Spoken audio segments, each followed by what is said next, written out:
सबसे पहले उत्तर प्रदेश के होमगार्ड विभाग को बहुत बहुत बधाई।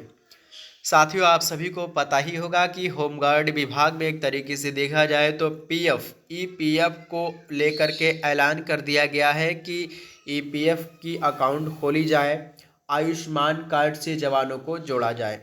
तो ये बहुत महत्वपूर्ण है और एक तरीके से बहुत खुशखबरी वाला खबर एक तरीके से कहा जा सकता है कि वर्षों का इंतज़ार जो है ख़त्म हो गई है। तो इसलिए उत्तर प्रदेश के सभी जवानों को बहुत बहुत बधाई।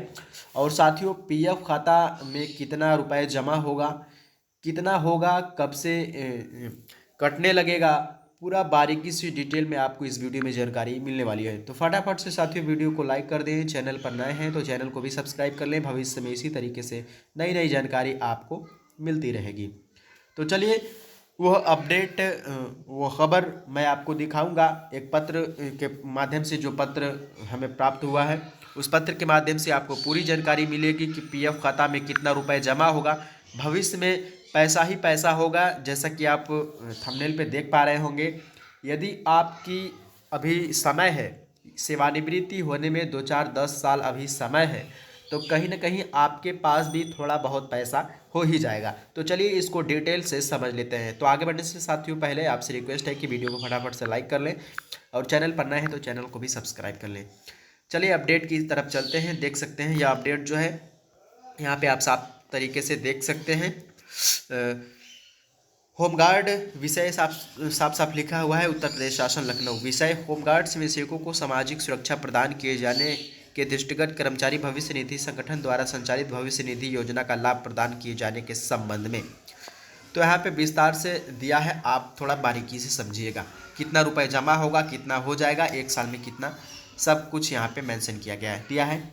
उपरोक्त विषय के संबंध में अवगत कराना है कि प्रदेश में अवैतनिक अधिकारियों एवं होमगार्ड के कुल स्वीकृति संख्या 1,18,348 है। स्वीकृति संख्या के सापेक्ष वर्तमान समय में कुल 74,734 अवैतनिक अधिकारी एवं होमगार्ड्स नियुक्त हैं। दूसरा पॉइंट पे है, शासन एवं प्रशासन की आवश्यकता अनुसार आंतरिक सुरक्षा एवं शांति व्यवस्था बनाए रखने के लिए पुलिस की सहायता के रूप में अंशकालिक कार्य हेतु समय समय पर अवैतनिक अधिकारियों एवं होमगार्ड को ड्यूटी पर बुलाया जाता है। वर्तमान समय में कुल 74,734 अवैतनिक अधिकारी एवं होमगार्ड्स विभिन्न ड्यूटियों पर नियोजित किए जा रहे हैं। शासन के आदेशानुसार प्रदेश में अवैतनिक अधिकारियों एवं होमगार्ड का प्रति दिवस ड्यूटी भत्ता 600 रुपये, मूल वेतन की बात हो रही है साथियों, प्रति दिवस 600 रुपये, और उसमें शासन द्वारा समय समय पर निर्धारित महंगाई भत्ते को जोड़ते हुए अनुमन्य है। वर्तमान समय में महंगाई भत्ता 53% के अनुसार कुल 918 रुपये प्रति दिवस ड्यूटी भत्ता निर्धारित है, जैसा कि आप सभी को पता भी है। और इसका एरियर भी नहीं मिला था, लेकिन अब शायद जवानों के खाते में आ गए होंगे। तो खैर 918 रुपये प्रति दिवस के हिसाब से जवानों को मिलता है। तीसरा पॉइंट है, शासन द्वारा होमगार्ड को ड्यूटियां पर नियोजित किए जाने की आवश्यक अधिकतम आयु सीमा समाप्त हो जाती है। अधिकतम आयु सीमा जो है 60 वर्ष निर्धारित की गई है। 60 वर्ष की आयु पूर्ण होने पर होमगार्ड स्वयंसेवकों की सेवाएं जो है समाप्त हो जाती है। अधिवर्षता आयु पूर्ण होने के फलस्वरूप, यहाँ पे देख सकते हैं, फलस्वरूप सेवाएं समाप्त होने पर अवैतनिक अधिकारियों एवं होमगार्ड को प्रदेश सरकार द्वारा किसी प्रकार की आर्थिक सहायता तथा पेंशन ग्रेच्युटी प्रदान किए जाने का प्राविधान नहीं है। ऐसी स्थिति में अधिवर्षता आयु पूर्ण होने के फलस्वरूप सेवा समाप्त होने पर अवैतनिक अधिकारियों को होमगार्ड्स को वृद्धावस्था में आर्थिक कठिनाइयों का सामना करना पड़ता है।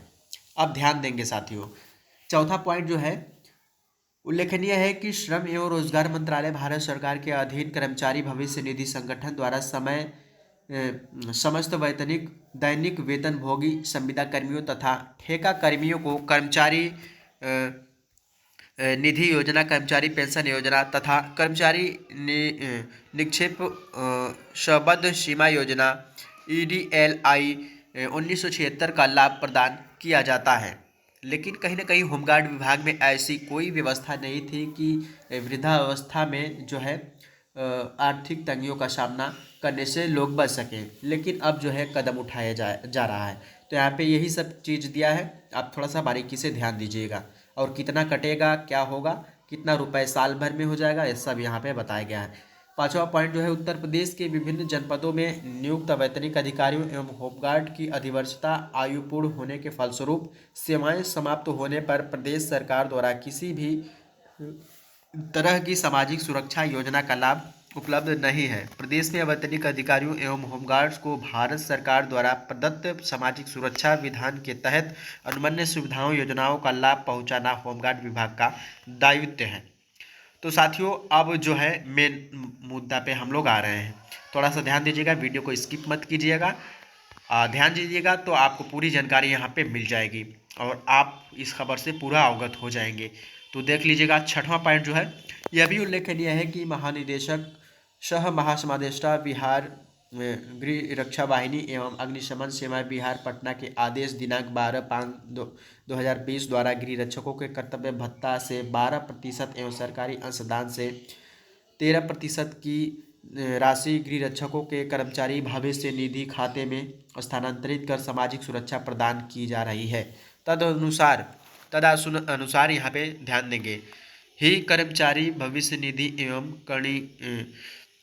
कणीड़न उपबंध अधिनियम 1952 के अंतर्गत उत्तर प्रदेश के अवैतनिक अधिकारियों एवं होमगार्ड सेवकों के कर्मचारी भविष्य निधि खाते खुलवाकर होमगार्ड्स के ड्यूटी भत्ता से 12% राशि की कटौती एवं सरकारी अंशदान से 13% की राशि कर्मचारी भविष्य निधि खाते में स्थानांतरित कर अधिवर्षता आयु पूर्ण होने के फलस्वरूप सेवा समाप्त होने पर कर्मचारी भविष्य निधि खाते से आर्थिक सहायता मिलने पर उन्हें वृद्धावस्था में संबल मिलेगा अथवा सेवा काल के दौरान होमगार्ड की मृत्यु होने पर उनके आश्रितों को अतिरिक्त आर्थिक सहायता के रूप में संबल मिलेगा।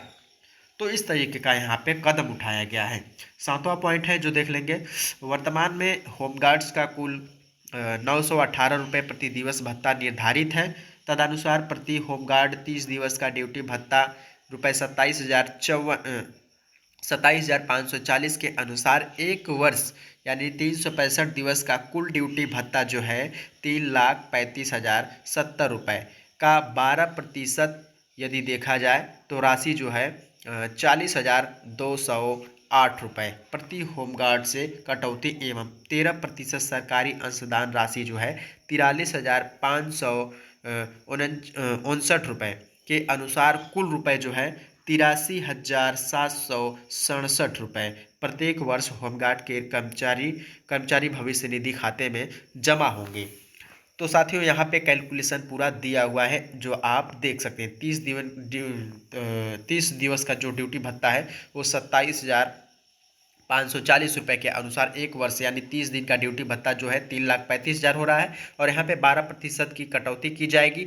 12% जो है यहाँ पे कटेगा तो आपका 40,208 रुपये प्रति होमगार्ड से कटौती की जाएगी और एवं 13% सरकारी अंशदान राशि यानी 43,559 रुपये के अनुसार कुल जो है 83,767 प्रत्येक वर्ष होमगार्ड के कर्मचारी भविष्य निधि में जमा होंगे।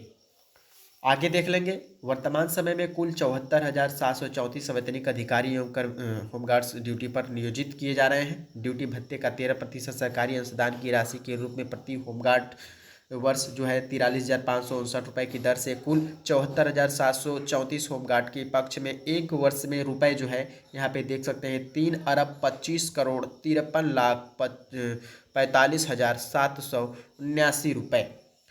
तो यहाँ पे पूरा दिया हुआ है, आप देख सकते हैं कितना 3,25,53,45,779 रुपया 40 पैसा। तो यहाँ पे 40 पैसा भी है, सब जोड़ करके यहाँ पे बताया गया है। तो इतना अतिरिक्त व्यवहार होगा। प्रदेश में होमगार्ड्स सेवकों के ड्यूटी भत्ते का भुगतान अनुदान संख्या 74 लेखाशीर्ष अन्य प्रशासनिक सेवाएं 07 होमगार्ड्स 03 सामान्य अधिष्ठान की मानक मद यानी 02 मजदूरी से किया जाता है। कर्मचारी भविष्य निधि खाते में 13% सरकारी अंशदान की राशि के रूप में जमा की जाने वाली राशि को भी अनुदान संख्या 74 लेखाशीर्ष यहाँ पे देख सकते हैं अन्य प्रशासनिक सेवाएं 07 होमगार्ड्स यानी 03 सामान्य अधिष्ठान की मानक मद 02 मजदूरी से वहन किया जा सकता है। तो थोड़ा सा यहाँ पे भी ध्यान देंगे। ड्यूटी भत्ते के 13% की दर से सरकारी अंशदान की राशि के रूप में उपरोक्त व्यवहार गणना वर्तमान समय में नियुक्त 74,434 वैतनिक अधिकारियों होमगार्ड की सेवाएं के सापेक्ष वर्तमान पंजीकृत होमगार्ड्स भत्ता जो है 53% के अनुसार निर्धारित ड्यूटी भत्ते के आधार पर की गई है। भविष्य में होमगार्ड की संख्या एवं महंगाई भत्ता ड्यूटी भत्ता परिवर्तन होने पर सरकारी अंशदान की राशि में भी परिवर्तन होगा। सबसे लास्ट पॉइंट 10वां जो है, अतः अनुरोध है कि कर्मचारी भविष्य निधि एवं करणीकरण उपलब्ध अधिनियम 1952 के अंतर्गत उत्तर प्रदेश के अवैतनिक अधिकारियों एवं होमगार्ड सेवकों के कर्मचारी भविष्य निधि खाते खुलकर सामाजिक सुरक्षा आर्थिक सहायता प्रदान किए जाने के संबंध में यथोचित आदेश निर्गत करने का कष्ट करें। तो यहाँ पे इस तरीके का आदेश है और बारीकी से सब चीज़ यहाँ पे मेंशन किया गया है कितना एक साल में कटेगा।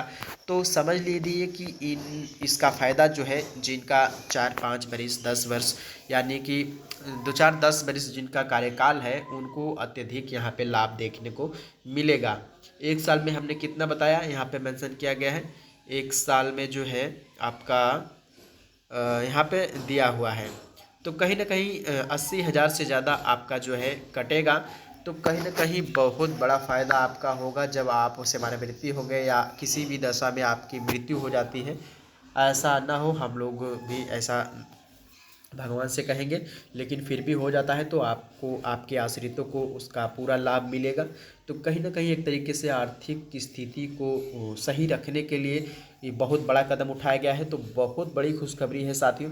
बाकी आपको इसके बारे में क्या कहना, आप क्या सोच रहे हैं इसके लिए? मैं तो बहुत खुश हूँ कि जवानों को इतना बड़ा जीत मिला है, कहीं ना कहीं वर्षों का इंतज़ार ख़त्म हो गया है। तो साथियों आपको कैसा लग रहा है, इसके बारे में कैसा महसूस हो रहा है, कमेंट सेक्शन में अपना विचार सुझाव ज़रूर बताइए। और आप कौन से ज़िले राज्य से हैं, आपके ज़िले राज्य में इस तरीके का सुविधा है या नहीं है, कमेंट सेक्शन में अपना विचार सुझाव ज़रूर बताएं। वीडियो अच्छी लगी तो फटाफट से लाइक करके चैनल को सब्सक्राइब कर लीजिएगा। बहुत बहुत धन्यवाद। जय हिंद।